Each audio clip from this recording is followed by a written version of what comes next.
お茶とひとときのコーナーを担当する侍茶人です。今日は名前に注目しながらお茶を飲みます。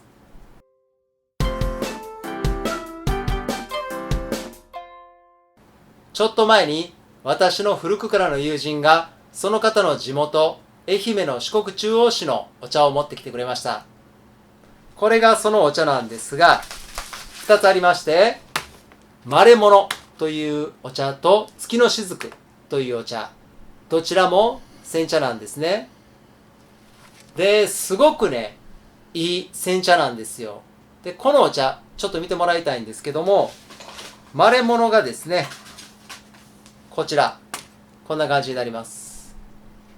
そして、月の雫が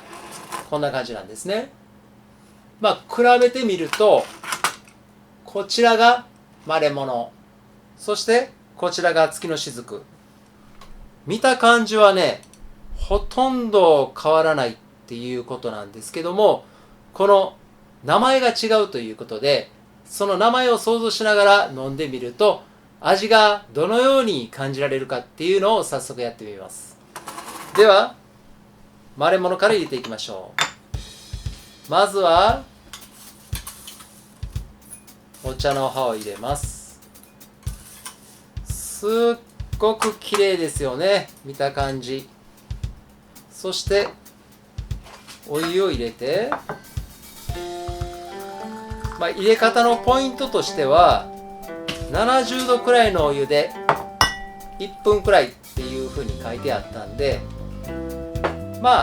ちょっとそれくらいで入れようかなとは思っているんですが、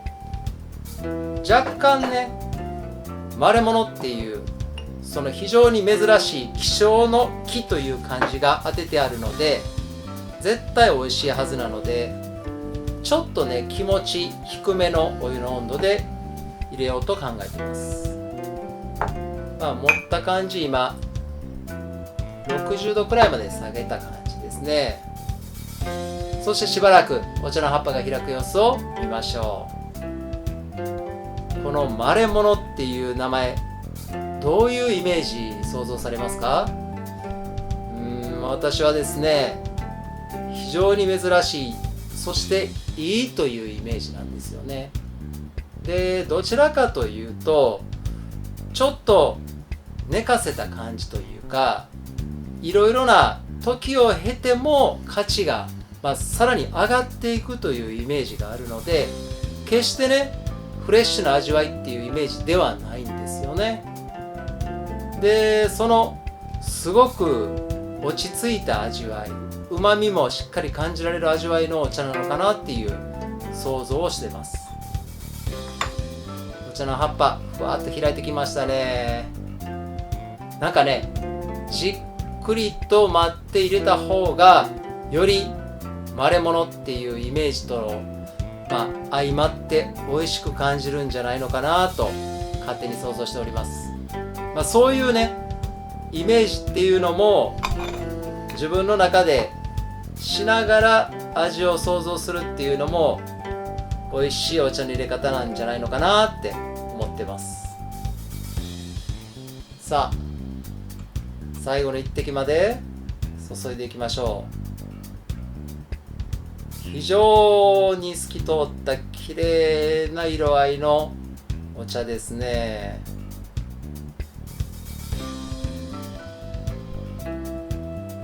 さあ、最後の一滴。はい、見てください、お茶の色。お茶の葉っぱこんな感じです。いい香り。早速まれものいただきます。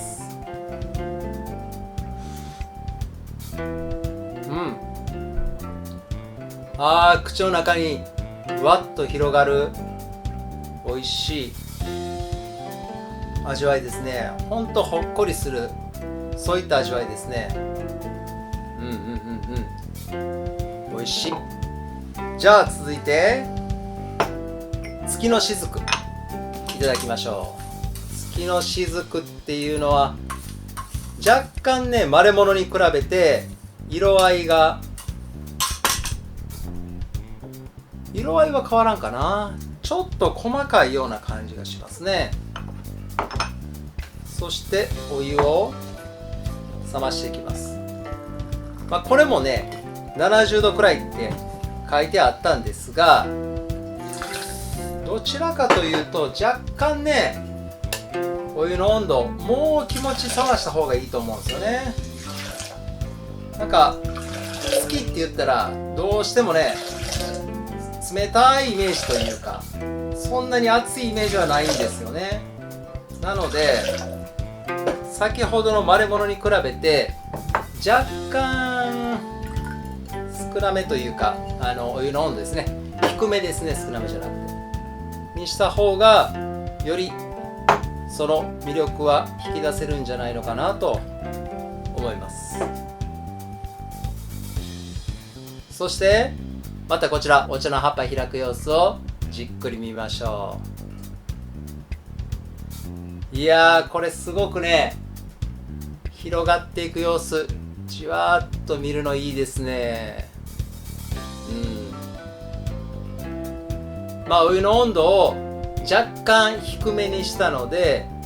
しばらくこれ時間かかると思うんですけども、この名前月の雫、どういうイメージでしょうね。月ということなので、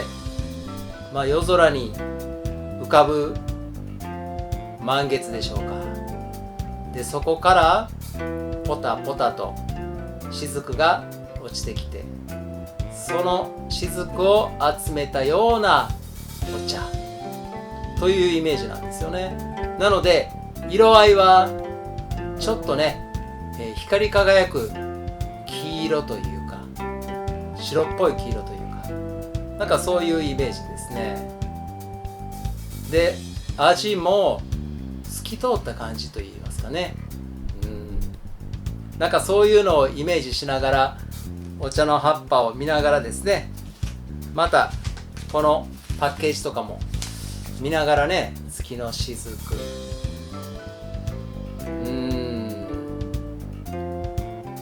このまたね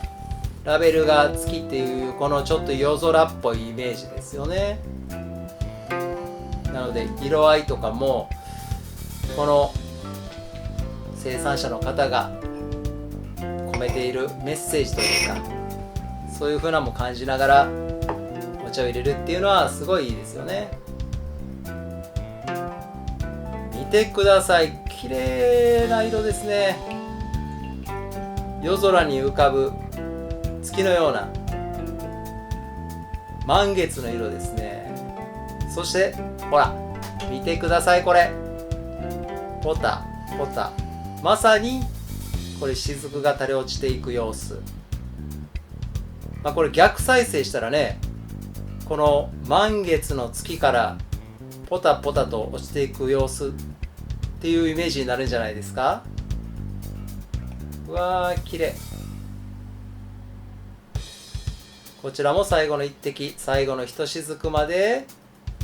しっかりと注ぎ切りましょう。はい、綺麗な色ですね、水色が。そしてお茶の葉っぱの開き方、こんな感じです。香りもふわっと広がる甘い香りします。ではいただきます。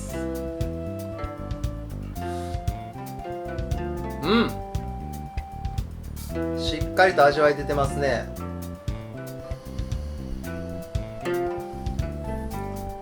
口の中に広がるうまみがふわっと広がるっていう様子がね、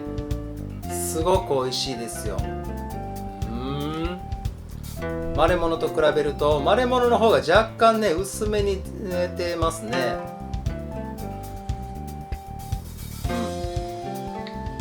味わいの方向性っていうのは味だけで見るとね劇的に変わるっていうことはないです。どちらもすごく 100g2000 円以上するすっごくいい高級な、煎茶、そういう味わいですし、上品な味わいがします。ただこの名前を見ながらね、例えばこのマレモノっていうこの非常に貴重なものだよっていうのを見ながらですね、想像しながら紅茶を飲むと、すごく価値のあるもの、すごく珍しいものを口の中に含んでいるっていう、そういう楽しみっていうのが広がりますし、またこちらこの月の雫っていうのを見ながらですね、このお茶を飲むと、夜空に浮かぶ月、そちらを見ながらですね、めでながら月を見ながら飲む、そういう風なんもいいなっていう、そういう印象が、その味だけじゃなくて目から入ってくる情報、そしてイメージする情報っていうのがミックスして楽しめるっていうのがね、非常に面白いですね。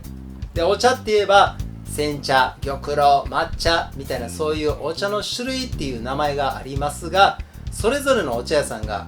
このお茶はこういう風な思いをっていうイメージで、作り上げた名前っていうのがありますから、そういう名前をですね、しっかり情報として取り入れて飲むお茶っていうのも非常に美味しさがまた倍増していきますので、ぜひですね、皆さんもそういうところも意識して飲んでみるといいんじゃないでしょうか。以上、お茶とひとときのコーナーでした。まもなく9時になります。